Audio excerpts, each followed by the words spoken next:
असलम खान साहब। मैं अभी खुसूसी और एक किताब के लिए जनाब मोहम्मद शहरियाज पटेल जो BE M.Tech PhD हैं, आपका टॉपिक है awareness program on MSME cluster development scheme. मैं आपसे ख्वाहिश करता हूँ कि वह हमें इस पर किताब फरमाएं। अस्सलाम वालेकुम।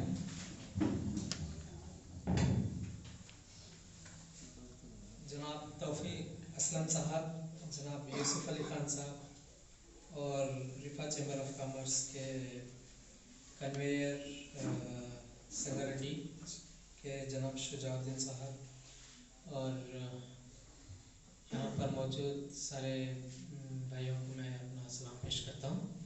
और इसी के साथ मैं रिफा चैम्बर ऑफ कॉमर्स का बहुत शुक्रगुजार हूँ कि मुझे मौका दिया आप सबके साथ अपना एक्सपीरियंस शेयर करने के लिए और स्कीम्स के बारे में आपको बताने के लिए। मेरा जो टॉपिक है वो MSME के रिलेटेड है, यानी कि माइक्रो स्मॉल और मीडियम एंटरप्राइजेस। एंटरप्राइज उसको बोलते हैं जिसको बिजनेस को बोलते हैं एंटरप्राइज। तो जो बिजनेस चाहे सर्विस लेवल बिजनेस हो, यानी कि कोई डॉक्टर है वो भी अपना एक बिजनेस कर रहा है, या फिर एक टायर पंक्चर लगाने वाला है वो भी बिजनेस कर रहा है, वो सर्विस रिलेटेड बिजनेस हो गया। इसी तरह से कोई अगर फ्रूट्स बेच रहा है वो भी सर्विस रिलेटेड बिजनेस हो गया। इसी तरह से कोई मैन्युफैक्चरिंग कर रहा है, जैसे कोई घड़ा बना रहा है या कोई मान लीजिए कुछ मिठाई बना रहा है या फिर कोई चूड़ियाँ बना रहा है, तो जो या फिर कोई मशीनें बना रहा है, ये भी बिजनेस हुआ। तो मेरा जो स्पेशलाइजेशन है वो माइक्रो स्मॉल और मीडियम एंटरप्राइजेस के लिए सेंट्रल गवर्नमेंट की स्कीमें देखता हूँ मैं एज ए प्राइवेट कंसल्टेंट, और आल्सो मैं अलग अलग स्टेट्स में मैं एम्पैनल्ड भी हूँ एज ए स्टेट कंसल्टेंट और स्टेट इंडस्ट्रीज डिपार्टमेंट के लिए एडवाइज़र की तरह मैं काम करता हूँ। तो यहाँ पे मैं आज आप लोगों को जो मिनिस्ट्री ऑफ MSME, यानी कि जो भारत सरकार की माइक्रो स्मॉल और मीडियम एंटरप्राइजेस की जो मिनिस्ट्री है उसकी एक बहुत खूबसूरत स्कीम है और बहुत ही उम्दा, बहुत ही अच्छी स्कीम है, उसके बारे में हम बात करेंगे। खास करके जो आज जैसा हम आज जमा हुए हैं रिफा चैम्बर ऑफ कॉमर्स के बैनर के तले, ये हमारा मकसद है क्या है कि हम सब एकजुट हो जाएं और अपने आप की तरक्की के बारे में भी सोचें और अपने भाई की तरक्की के बारे में भी सोचें, अपने अड़ोस पड़ोस की तरक्की के बारे में सोचें और हत्ता कि अपने मुल्क की तरक्की के बारे में हम लोग सोचें। तो ये कैसे मुमकिन हो सकता है जब हम लोग पहले एकजुट हों। तो उसी तरह से मिनिस्ट्री ऑफ MSME का भी एक उद्देश्य क्या है कि जैसे हमारे भारत में करीब 55% जो इंडस्ट्रीज है, यानी कि जो उद्योग है, मान लीजिए छोटे से छोटा उद्योग चाहे सर्विस में हो चाहे मैन्युफैक्चरिंग में हो, 55% उद्योग हमारा MSME सेक्टर में आता है, इस कैटेगरी में आता है। और करीब 10 से 11% उद्योग ऐसा है जो मेगा स्केल इंडस्ट्रीज है, जैसे इन्फोसिस हो गया, विप्रो हो गया, ऐसे जो टाटा अंबानी ये बड़े बड़े लोग हैं, ऐसे चंद गिने चुने लोग हैं। पर 55% जो उद्योग है वो माइक्रो और स्मॉल स्केल इंडस्ट्रीज है जो हर गांव कस्बे में बसा हुआ है, और वहां से गांव कस्बे में, जिले में, तालुक से जिले में, जिले से शहर में, शहर से कैपिटल सिटी में और स्टेट में, इस तरह से वो फैला हुआ है। तो ऐसे जो 55% उद्योग है, अगर इन उद्योगों को बचाया ना जाए, क्योंकि जैसे ग्लोबलाइजेशन हो गया, अभी ग्लोबलाइजेशन का मतलब ये है कि अमेरिका से कोई आदमी आके इंडिया में कोई भी चीज़ बेच सकता है, उसी तरह से हम लोग वहाँ पे जाके कुछ भी बेच सकते हैं। तो आज का जो मार्केट है ग्लोबल मार्केट कहा जाता है, इसमें हर कंट्री को दूसरी कंट्री को तिजारत करने के लिए परमिशन देना पड़ता है। जैसे हम लोग कैंसर की दवा नहीं बनाते हैं, अमेरिका बनाते हैं, तो हमको कैंसर की दवा की जरूरत है। अमेरिका उसके एवज में ये बोलता है कि मैं कैंसर की दवा आपको दूंगा, इसके साथ मुझे एक और चीज भी बेचने का मौका दें। तो इसको ये नेगोशिएशन टर्म्स होता है। तो इस हिसाब से हम लोग अपनी मार्केट ओपन करना पड़ता है। इसकी वजह से क्या हो गया, पहले तो बड़े बड़े ब्रांड्स जैसे अमेजोन आ गया, फिर फ्लिपकार्ट आया, ऐसे बड़े ब्रांड्स आ गए, अब रिलायंस मार्ट आ गया। और इस हिसाब से जैसे आप अगर टाटा को देखेंगे, टाटा वालों को देखेंगे, तो टाटा अब आटे में भी आ गया है। टाटा का आटा सुने ना, नमक भी सुने हैं, आटा भी सुने। तो इस तरह से एक जो बिजनेस अंपायर है, एक आदमी जो है, ये सारे तरह के कारोबार कर रहा है और उसके पास पैसा है, उसके पास ताकत है, उसके पास गवर्नमेंट के लोग हैं, उसके पास रसूख है, तो कहीं पर भी कुछ भी इन्फ्लुएंस कर सकता है, बल्क में रॉ मटेरियल परचेस कर सकता है, बल्क में सप्लाई कर सकता है। तो इस हिसाब से एक आदमी सारी मार्केट काबिज होने की कोशिश कर रहा है। तो इसको रोकने के लिए, इसको रोका तो लीगल तरीके पे तो रोका नहीं जा सकता, क्योंकि उसका हक बनता है, वो इतनी मेहनत कर रहा है और अपना अपना कारोबार फैला रहा है और वो उतने लोगों को एम्प्लॉयमेंट भी दे रहा है, वो उतना इन्वेस्टमेंट भी लगा रहा है, टेक्नोलॉजी ला रहा है देश के लिए, तो उसको रोकना लीगल तरीके से मुमकिन नहीं है। पर उसको ये कोशिश की जा सकती है कि जैसे अगर टाटा वाला आटा बना रहा है तो आपके गांव में जो चक्की चल रही है, आपके शहर में जो चक्की वाला आटा है, उसको किस तरह से हम उसके कंपटीशन में लाके खड़ा करें, ताकि दोनों को एक सामान जैसे दोनों को एक जैसा मौका मिले कारोबार करने के लिए। जैसे मैंने बताया कि टाटा वाला अपने आटे को बहुत अच्छे पैकेट में पैक करता है, क्वालिटी का गेहूं ढूंढ ढूंढ के लाता है, हर शहर से, पंजाब से मिला पंजाब से लाएगा, गुजरात से मिला गुजरात से लाएगा, है ना, कहाँ से जहाँ से अच्छे गेहूं मिलता है वहां से लाता है, फिर उसको अच्छे क्वालिटी में मशीन में पीसता है, फिर उसको फिल्टर करता है, छन्नी करता है, फिर आपके हिसाब से जैसा आपको व्हाइट चाहिए तो व्हाइट गेहूं वाला कलर चाहिए तो वैसे कलर में आपकी वैरायटी टेस्ट के हिसाब से आटा देता है। पर ये छोटा आदमी ऐसा नहीं कर पाता है, तो इसके लिए सरकार ने क्या किया है कि जो अगर हम माइक्रो और स्मॉल स्केल इंडस्ट्रीज को अगर हैंड होल्ड नहीं करेंगे, अगर उनको हम तरक्की का मौका नहीं देंगे और उनकी मदद नहीं करेंगे, तो हल्के हल्के हल्के ये क्या है, इंडस्ट्री खत्म हो जाएगी। अब ये खत्म हो गई तो फिर इतने लोग बेरोजगार हो जाएंगे। जैसे मैंने बताया 55% हमारा GDP micro small scale industry पे डिपेंड करता है। अब जैसे एक आदमी इतना बड़ा पैसा आज यहाँ से सारे इंडिया में बिजनेस कायम करेगा, फिर बिलियंस ऑफ रुपीस लेके जाके फिर किसी और कंट्री में इन्वेस्ट कर देगा। पर आप लोग क्या करते हैं, यहीं पर कमाते हैं, यहीं पे घर बनाने के लिए खर्च करते हैं, बच्चों को पढ़ाने के लिए खर्च करते हैं, फिर बच्चों की शादी करने में खर्च करते हैं। तो यानी कि जो संगारेड्डी का आदमी है संगारेड्डी के आसपास ही घूम रहा है, ज्यादा से ज्यादा हैदराबाद तक जाएगा या फिर बिदर तक जाएगा। तो इससे क्या हो रहा है, देश का पैसा देश में रहता है। तो ये एक मकसद सरकार का ये है कि किस तरह से ये माइक्रो जो इंडस्ट्रीज है, जैसे बहुत सारे हम लोग देखते हैं कि सुनार का एक बहुत बड़ा मसला चल रहा है अभी। सुनार जो कारीगर लोग होते हैं, वो लोग सोने का कारोबार, जो गहने वगैरह बनाते हैं, माले बनाते हैं सोने के, आज उनके पास जाके लोग खरीदने से थोड़ा डर रहे हैं। क्यों? अच्छा मलाबार वाला आ गया है, गीतांजलि वाला आ गया है, और ऐसे तनिष्क वाला आ गया है, वो लोग हॉलमार्क वाले सर्टिफाइड गोल्ड ज्वेलरी दे रहे हैं। फिर आपके कोई उसमें वेस्टेज भी कट नहीं करते हैं और मेकिंग चार्ज भी कम रहता है उनका, क्योंकि मशीन से बना रहे हैं। और कस्टमर को क्या चाहिए, आज मैं पैसा दे के खर्च कर रहा हूँ तो मेरे पैसे का मेरे को गारंटी चाहिए, है ना भाई। तो जहाँ पे जो सर्टिफिकेट दे रहा है हॉलमार्क का, उसी के पास से हम खरीदेंगे। अब ये छोटा दुकान वाला तो हॉलमार्क सर्टिफिकेट नहीं दे सकता, तो उसके पास हम क्यों खरीदे, पता नहीं इसका हमारा एक दूसरे का विश्वास है, यानी कि हमें को एक दूसरे पर यकीन है, इसलिए हम खरीदते आ रहे थे। अब पर क्या है, यकीन थोड़ा डुलमुल हो गया, क्या भाई भाई पे यकीन नहीं कर रहा था, फिर उस पर यकीन क्या करना। चलो चीज जाएंगे, बच्ची के शादी में दे रहे 5 तोले दे रहे, 10 तोले दे रहे, 2 तोले दे रहे, उनके वक्त में काम आना, डुप्लीकेट निकल गया तो परेशानी हो जाती है। उसके लिए जान दो भाई, हॉलमार्क का जाके ले लेके आएंगे, बल्कि ये हमारा हो गया। इस तरह से क्या हो रहा है, वो एक शहर में 200-300 सुनार जो लोग हैं वो बेरोजगार होते जाते हैं। तो ये सारा स्टडी करने के बाद भारत सरकार ने एक ये स्कीम निकाला है, काफी पुराना स्कीम है, 15 साल 20 साल होने को आ रहा है इस स्कीम पर। इत्तेफाक की बात यह है कि बहुत सारे हमारे जो माइक्रो एंटरप्रेन्योर्स हैं उनको इस स्कीम का पता ही नहीं है। तो स्कीम क्या है, स्कीम ये है कि इस स्कीम को हम कहते हैं cluster development program, micro small enterprise cluster development program, MSECDP इसको कहते हैं। तो इसमें क्या होता है कि जो छोटे छोटे उद्योग होते हैं उन लोगों का एक ग्रुप बनाया जाता है। जैसे मान लीजिए एक एग्जांपल के टाइम पे मैं एक उदाहरण के तौर पे ये कहूँ कि हमारे एक गांव है, गांव में 50 घर हैं, 100 घर हैं। हर घर को खाना बनाने के लिए क्या चाहिए, रोटी बनाने के लिए आटा चाहिए। अब गेहूं तो अपने अपने हस्बे मामूल कोई 2 केजी खरीद के लाता है, कोई 5 केजी खरीद के लाता है, कोई 10 केजी लेके आता है। पर हर कोई गिरनी खरीद सकता है क्या?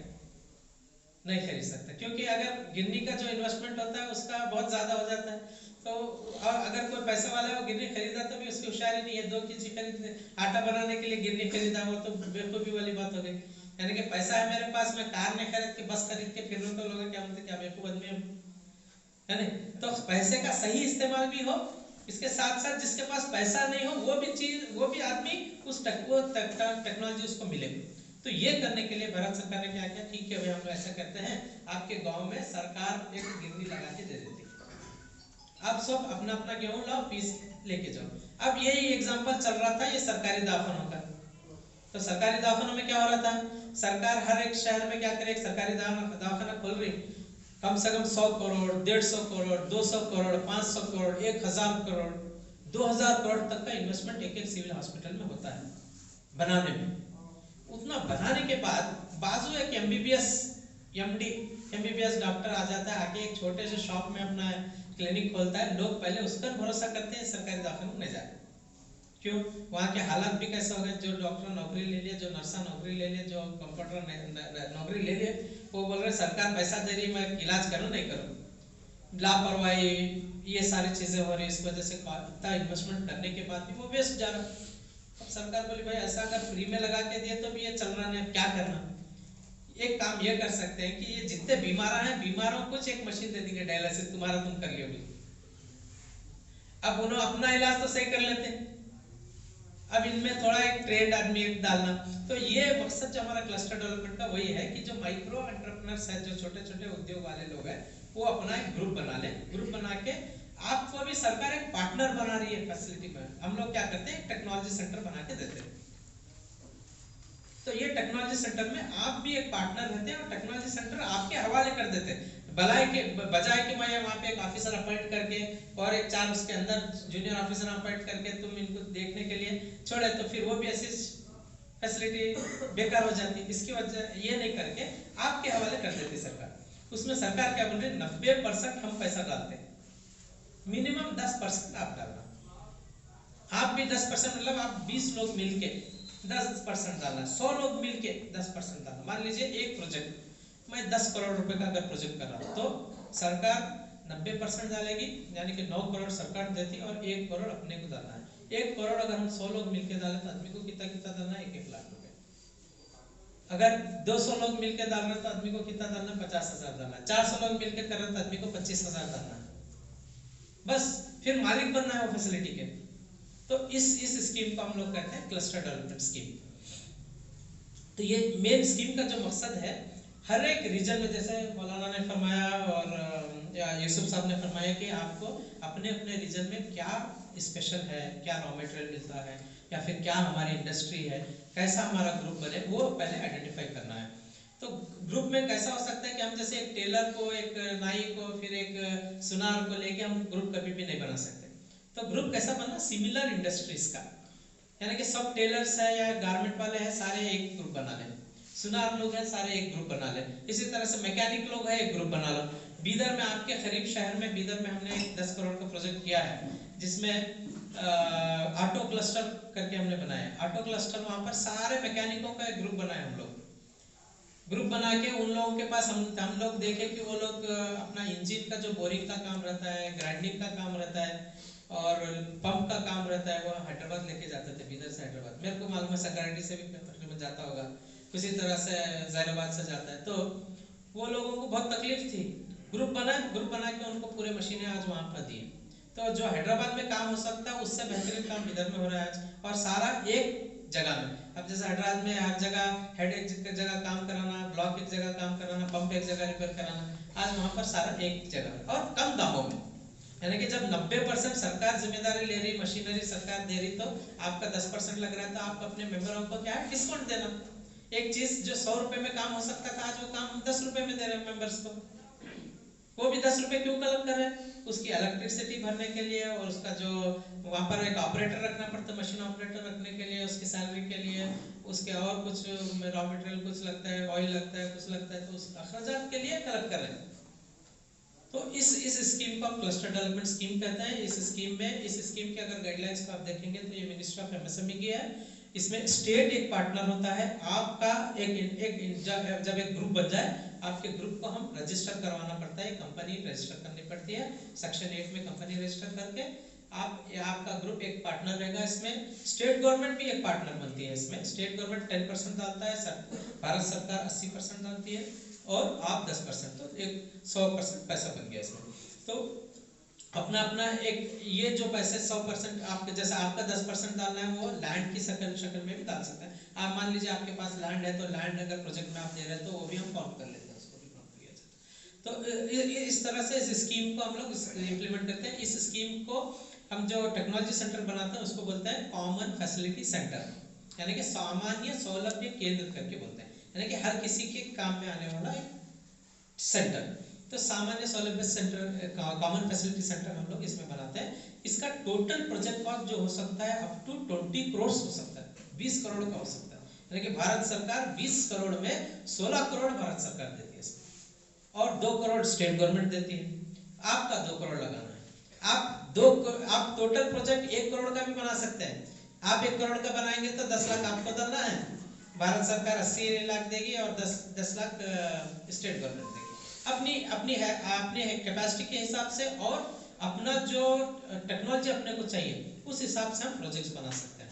ये इस स्कीम को करने के लिए जैसा मैंने बताया कि एक आपका एक ग्रुप बन जाए, उसके बाद एक रजिस्टर्ड एसपीवी बनानी है, उसको एसपीवी स्पेशल पर्पस व्हीकल कहते हैं, जिसमें आपका एसोसिएशन रजिस्टर करना पड़ेगा। उस एसोसिएशन के जरिए से हम लोग स्कीम को आगे लेके जाएंगे। तो रिफाज चैम्बर ऑफ कॉमर्स के साथ मैं हमेशा रहूँगा। आपको जो भी इस स्कीम को करने के लिए जो गाइडेंस चाहिए, मैंने काफ़ी प्रोजेक्ट आज इम्प्लीमेंट किए हैं। जैसे मैंने बिदर में एग्जांपल दिया आपको, मैकेनिकों का हमने ग्रुप बना के एक ऐसा क्लस्टर किया जिसमें 10 करोड़ का हमने प्रोजेक्ट किया, 2 एकड़ में वो फैसिलिटी हमने बनाई है। इसी तरह से बेलगाम में हमने कॉपर यूटेंसिल्स मैन्युफैक्चरिंग, जैसे हमारे लोग बहुत सारे लोग तांबे के कारोबार में थे, तांबे के बर्तन वगैरह बनाते हैं, शादियों में वगैरह दिए जाते हैं, और अक्सर महाराष्ट्र में तो काफ़ी तांबे का बर्तन इस्तेमाल होता है। तो वहाँ पे तांबट लोग बोल के हैं, तांबे का काम करने वाले, उन लोगों का एक ग्रुप बना के हम 8.5 करोड़ का प्रोजेक्ट उनके लिए कर रहे हैं। इसी तरह से बेलगाम में वहीं पर एक जो कपड़ा बुनने वाले लोग हैं, पावर लूम वगैरह, हैंडलूम वगैरह जिसके पास रहती है, उनके लिए हम लोग एक 15 करोड़ का प्रोजेक्ट कर रहे हैं। एक और उन्हीं लोगों के लिए एक और प्रोजेक्ट हमारा टोटल 30 करोड़ का प्रोजेक्ट हो रहा है वहाँ पे। उसमें एक और डाइंग का प्रोजेक्ट, 2 सेपरेट प्रोजेक्ट करने पड़े हमको, क्योंकि प्रोजेक्ट कॉस्ट 20 करोड़ से ज़्यादा नहीं जा सकता। तो हमने 2 ग्रुप बना लिए, एक को डाइंग का दे दिए और एक को साइजिंग वाला दिया। यानी कि कपड़ा बनने से पहले धागा बनना पड़ता है, तो धागा बनाने के एक मशीनें लगा दी, और कपड़ा, ये लोग कपड़ा बनाते हैं, कपड़ा बनाने के बाद फिर इसको प्रोसेस करना है, उसको पॉलिश करना है, कलर करना है, तो ये प्रोसेस का हमने एक लगा दिया। तो इसी तरह से दावणगेरे में हमारा मिलेट्स का जो बाजरा वगैरह होता है उसका प्रोसेस का चल रहा है। गदग में हमारा चिल्ली यानी कि टर्मरिक चिल्ली, हल्दी और मिर्ची का प्रोजेक्ट चल रहा है। जो मिर्ची कूटने वाले इंडस्ट्रीज होते हैं उनका एक ग्रुप बना लिया हमने। बीजापुर में हम लोग फूड प्रोसेसिंग, जैसे अचार बनाने वाले, पापड़ बनाने वाले औरतों के ग्रुप को लेकर हम ऐसे वो एक प्रोजेक्ट कर रहे हैं। और एक यूपी में मैंने जरी वर्क जो काम करते हैं, जरी का काम हैदराबाद में भी काफ़ी होता है, तो यूपी के जो जरी का काम करने वाले औरतें हैं, खवातीन हैं, उनका एक ग्रुप बना के हम उनको एक 2.5 करोड़ का प्रोजेक्ट करके दिया है। तो इस हिसाब से नागालैंड में भी हम लोग कर रहे हैं। उड़ीसा में हमने काजू के इंडस्ट्रीज का एक ग्रुप बनाया, वहाँ पे वो काजू वाला प्रोजेक्ट किया। तो अलग अलग अपने अपने शोबे में जो अपना ग्रुप बन सकता है उस हिसाब से। जैसे फैब्रिकेटर्स हैं आप लोग, अभी हमारा बिदर में सेकंड प्रोजेक्ट चल रहा है जो फैब्रिकेशन इंडस्ट्री को लेकर हम लोग कर रहे हैं। आपके हैदराबाद में हमने एक नया प्रोजेक्ट स्टार्ट किया है, वो भी फैब्रिकेशन रिलेटेड है, जिसमें फर्नीचर एंड फैब्रिकेशन क्लस्टर करके हम लोग बना रहे हैं। तो इसको हम कहते हैं क्लस्टर, कहते हैं क्लस्टर यानी कि ग्रुप, एक ग्रुप। तो ये जो हैदराबाद वाला हमारा, उसमें भी हम लोग बड़ी बड़ी जैसे प्लाज्मा कटिंग मशीन आती है, सीएनसी बेंडिंग प्रेस ब्रेक, और वायर एडीएम वगैरह वायर कट मशीन आती है, वाटर जेट मशीन आती है, इस तरह की मशीन हम लोग उनको लगा के देते हैं। आप जैसे फैब्रिकेटर्स हैं, आप लोगों के लिए मोटी शीट काटने के लिए वेल्डिंग से नहीं हो सकता, तो प्लाज्मा कटिंग मशीन ले सकते हैं। फोल्डिंग के लिए, पाइप बेंडिंग के लिए चाहिए आपको, और शटर पट्टी बनाने के लिए मशीन चाहिए आपको, या फिर कुछ फूल वगैरह डिज़ाइन जो पंचिंग करना है, पावर प्रेस चाहिए, वैसे भी मशीन आप ले सकते हैं। तो और कारपेंटर्स है, जैसे कारपेंटर्स के लिए हम लोग वुडन फर्नीचर का एक राजमंड्री में, आपके आंध्रा में हम लोग कर रहे हैं, जहाँ पे बहुत सारे कारपेंटर्स का हमने ग्रुप बना के उनको जैसे सीएनसी राउटर चाहिए। अभी वो हाथ से डिज़ाइन वगैरह दरवाज़ों पे सब करते हैं, तो सीएनसी मशीन उनको मिल जाएगी, फिर डिज़ाइन डेवलप करेंगे, सीएनसी मशीन बनाएंगे, लकड़ी के फर्नीचर बनाएंगे। तो ये जो इम्पोर्टेड फर्नीचर आता है उसको रोकने के लिए हम लोग उनको बहुत सारी एडवांस मशीनें दे रहे हैं। तो इस हिसाब से अलग अलग शोबे में अलग अलग क्लस्टर्स बना सकते हैं। इसका तरीक़ेकार बहुत आसान है, और ये जो ग्रांट मिल रहा है, ये जो 90% सरकार डाल रही है, ये ग्रांट है। ग्रांट यानी कि ना लोन है ये, ना कर्ज है। तो सबसे अच्छी बात यह है कि ये हमारे लिए स्कीम बनाई गई है, जैसे समझ लीजिए बस ईमान वालों के लिए स्कीम बनाई गई है, वैसी स्कीम है जिसमें ना कोई सूद का झंझट है और ना ही वापस देने का झंझट है सरकार का। बस आपको फैसिलिटी को अच्छे से चला के चलना है। दूसरी चीज़ इसमें और एक इम्पोर्टेंट जो ये है कि जो ग्रांट आएगा अपफ्रंट आएगा, सरकार पहले देती, कोई बैंक की लोन की जरूरत भी नहीं है आपको, किसी बैंक से लोन के लिए भी जाना ज़रूरत नहीं, बैंक के पास जाने की ज़रूरत भी नहीं है। और एक इसमें इम्पोर्टेंट बात जो है कि जैसे आपको वापस देना नहीं है, आप इसको अच्छे से चला के चलना है। और ये इतना ही है कि मशीनरी आप बेच नहीं सकते, आप यूज़ करके चलना है इसको। फिर अब इसको डॉक्यूमेंट कितने लगेंगे, पेपर और क्या लगेंगे, अपन 25,000 लोन लेने गए तो काफ़ी डॉक्यूमेंट लग जाते हैं। अब ये तो करोड़ों की बात कर रहे हैं साहब, हैं 1 करोड़ 2 करोड़ से 20 करोड़ तक का प्रोजेक्ट बन रहे हैं। तो बहुत ही आसान स्कीम को रख दिया गया है, क्योंकि सरकार को मालूम है कि जो माइक्रो एंटरप्रेन्योर्स रहते हैं, छोटे छोटे जो उद्योग वाले रहते हैं, उनका ना कोई अकाउंटेंट उनका रहता, ना उनका मैनेजर रहता उनके पास। उन्हें मैनेजर, उन्हें अकाउंटेंट, उन्हें कैशियर, उन्हें मालिक, उन्हें नौकर, है ना। तो वैसे माहौल में हम उनको बोले इतने डॉक्यूमेंट ला बोले तो फिर नहीं ला सकते। और या पुराना 3 साल का रिकॉर्ड, 5 साल का, नॉर्मली कौन सी तो स्कीम को लेने गए तो ट्रस्ट वगैरह बना के हम लोग सोसाइटी ट्रस्ट बना के लेने गए तो बोलते ना ये 3 साल का तुम्हारा ऑडिट होना, 3 साल का रिटर्न होना, वो सब इसमें कुछ भी जरूरत नहीं। कल रजिस्टर करो, अप्लाई करो, चलता है। बस ग्रुप अच्छा होना। हाँ, आपका जो उद्योग है उसको कैसा आइडेंटिफाई करती सरकार। अब मैं बोलता हूँ हाँ साहब मेरा सोने का कारोबार है बोल के, मैं बोलना अलग बात है, बताना अलग बात है। ठीक है, बताया, शॉप बता दिए, मेरा चमल कैसा है, उसका एक लाइसेंस रहना। वो लाइसेंस को बोलते हैं उद्यम रजिस्ट्रेशन, उद्योग रजिस्ट्रेशन या फिर उद्यम रजिस्ट्रेशन। पहले आपको मालूम होगा वो DIC में एक गियर का सर्टिफिकेट देते थे, गिरा उतरे, उसको PMT permanent memorandum of trade बोलते थे। हमारे जबान में लोग आसानी से बोलते हैं गियर का लाइसेंस तो PMT बोलते थे। अब उसको क्या करें, वो भी DIC तक जाने की भी जरूरत नहीं अब आपको, यानी कि उसके पास गए तो उन्हें 1000-2000 मांग लेता देने के लिए, फिर आके देखता हूँ, इंस्पेक्शन करता हूँ, वो करता हूँ, बोलता वो भी जरूरत नहीं है। ऑनलाइन में फ्री में बन जाता अपना। क्या होना, आधार कार्ड होना अपना, एक पैन कार्ड होना, एक बैंक, हमारा जो भी हमारा पर्सनल अकाउंट भी रहते, कौन सा भी रहते चलता, कंपनी का या आपका कारोबार का अकाउंट, करंट अकाउंट रहते, सेविंग रहते चलता, एक फोन नंबर, एक ईमेल ID क्रिएट कर लेना, बस 5 चीजें आप खुद उद्योग आधार फ्री में बना सकते हैं। आप सेल्फ डिक्लेयर कर रहे हैं मैं कारोबारी हूं बोल के, कोई आपको इंस्पेक्शन करता नहीं, कुछ करने की जरूरत भी नहीं। हाँ, जब आप पूरे एकजुट होकर एक स्कीम में ये करना चाह रहे तब हम लोग आके इंस्पेक्शन करते हैं, आपकी जरूरत, आपसे बातचीत करते हैं, आज आपके क्या कारोबार का लेवल है, कितना आप कर रहे हैं, कितना मशीन की आपको जरूरत है, ये सब आपसे चर्चा वगैरह करके एक प्रोजेक्ट रिपोर्ट बनाते हैं। प्रोजेक्ट रिपोर्ट बना के फिर गवर्नमेंट में प्रेजेंट करते हैं। प्रेजेंट करने के बाद उसके अलग अलग, जैसे पहले तो स्टेट गवर्नमेंट में अप्रूवल होता, स्टेट लेवल कमेटी रहती, फिर इसके बाद सेंट्रल गवर्नमेंट जाता, सेंट्रल लेवल कमेटी में अप्रूव होकर फिर वहां से फिर सिडबी का एक बैंक से एक अप्रेजल लेते हैं, उस प्रोजेक्ट का अप्रेजल होने के बाद फिर से एक बार सेंट्रल कमेटी को जाता है, फाइनल अप्रूवल मिलता है। तो करीब करीब ये 1 साल का प्रोसेस होता है।